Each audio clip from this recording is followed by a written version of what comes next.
नमस्कार दोस्तों, आज हम बात करेंगे भारत की शिक्षा प्रणाली की सच्चाई के बारे में। आप लोग इस चैनल पर नए हैं तो सब्सक्राइब कर लें ताकि आने वाले वीडियो आप प्रणाली तक की सबसे सच्चाई पहले के बारे पहुंचे। में तो चलिए शुरू करते हैं। संविधान कहता है हर बच्चे को शिक्षा का अधिकार है, लेकिन सवाल यह है, अगर शिक्षा मुफ्त है तो माता पिता हर साल हजारों लाखों रुपए क्यों खर्च कर रहे हैं? क्या भारत में शिक्षा अब अधिकार नहीं बल्कि महंगी वस्तु बन चुकी है? आज के इस वीडियो में हम बात करेंगे भारत की शिक्षा प्रणाली की सच्चाई, न्यू एजुकेशन पॉलिसी 2020 के वादे बनाम जमीनी हकीकत और सबसे जरूरी समाधान क्या है। संवैधानिक व नीतिगत आधार। भारत का संविधान अनुच्छेद 21A 6 से 14 वर्ष के बच्चों को निःशुल्क व अनिवार्य शिक्षा की गारंटी देता है। इसके बाद आया शिक्षा का अधिकार अधिनियम 2009 RTE एक्ट, जिससे प्राथमिक स्तर पर नामांकन 95% से ऊपर पहुंचा। फिर राष्ट्रीय शिक्षा नीति 2020 NEP 2020, जिसने शिक्षा को 3 से 18 वर्ष तक विस्तारित किया और 5+3+3+4 की नई संरचना दी।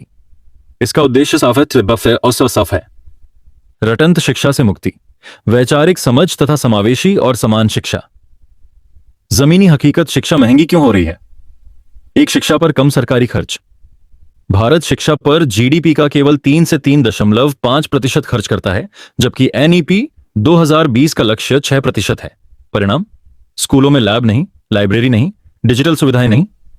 2. निजी शिक्षा बनाम सरकारी शिक्षा। NSSO के अनुसार निजी स्कूल 25,002 रुपए प्रति छात्र प्रति वर्ष, सरकारी स्कूल 2,863 रुपए प्रति छात्र प्रति वर्ष, यानी 9 गुना अंतर। शिक्षा परिवार की आय पर निर्भर हो गई है, जो सामाजिक न्याय के खिलाफ है। 3. Digital divide. ORF की रिपोर्ट बताती है केवल 32.4% स्कूलों में कंप्यूटर, सिर्फ 24.4% स्कूलों में स्मार्ट क्लास। ग्रामीण और सरकारी स्कूल सबसे ज्यादा प्रभावित। 4. ड्रॉप आउट और फनल इफेक्ट। प्राथमिक में नामांकन ज्यादा, माध्यमिक में भारी गिरावट। UDISE प्लस के अनुसार माध्यमिक ड्रॉप आउट दर 8.2% 2024 से 25। कारण, कक्षा 9 में अचानक कठिनाई, FLN की कमजोरी, रटंत आधारित शिक्षा, उच्च शिक्षा और अनुसंधान संकट। भारत का R&D खर्च 0.64% GDP। तुलना करें, चीन लगभग 2.4%, USA लगभग 3.5%, इजराइल लगभग 5.7%। नतीजा, रिसर्च कमजोर, नवाचार धीमा, वैश्विक प्रतिस्पर्धा में पिछड़ना। आगे का रास्ता क्या है? हम 6 प्रकार से जानेंगे। 1. शिक्षा में सार्वजनिक निवेश बढ़ाना, शिक्षा बजट को GDP के 6% तक ले जाना।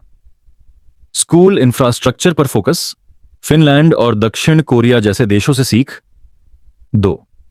सरकारी स्कूलों की गुणवत्ता सुधार, दिल्ली और केरल मॉडल, समुदाय का भरोसा वापस लाना, निजी स्कूलों पर निर्भरता कम करना। 3. डिजिटल इंफ्रास्ट्रक्चर मजबूत करना, internet, ICT lab, smart class. DIKSHA स्वयं PME विद्या का प्रभावी उपयोग। 4. शिक्षकों की भर्ती और प्रशिक्षण, शिक्षक रिक्तियां भरना, NISTHA DIKSHA से सतत प्रशिक्षण, फिनलैंड मॉडल से प्रेरणा। 5. रटंत से समझ की ओर, NCF 2023 के अनुरूप मूल्यांकन, यशपाल समिति की सिफारिशें, योग्यता आधारित परीक्षा। 6. व्यावसायिक व जीवन कौशल शिक्षा, NEP के अनुसार कक्षा 6 से वोकेशनल एजुकेशन, ITI, PMKVY, स्थानीय उद्योगों से साझेदारी। भारत की शिक्षा प्रणाली एक निर्णायक मोड़ पर है। अगर शिक्षा अधिकार से विशेषाधिकार बन गई तो न SDG 4 पूरा होगा, न जनांकीय लाभांश साकार होगा। इसका समाधान साफ सरल है। अगर मजबूत सरकारी स्कूल और न्याय संगत वित्त पोषण एवं अधिगम केंद्रित सुधार, तभी शिक्षा बनेगी सामाजिक गतिशीलता और राष्ट्रीय विकास का असली साधन।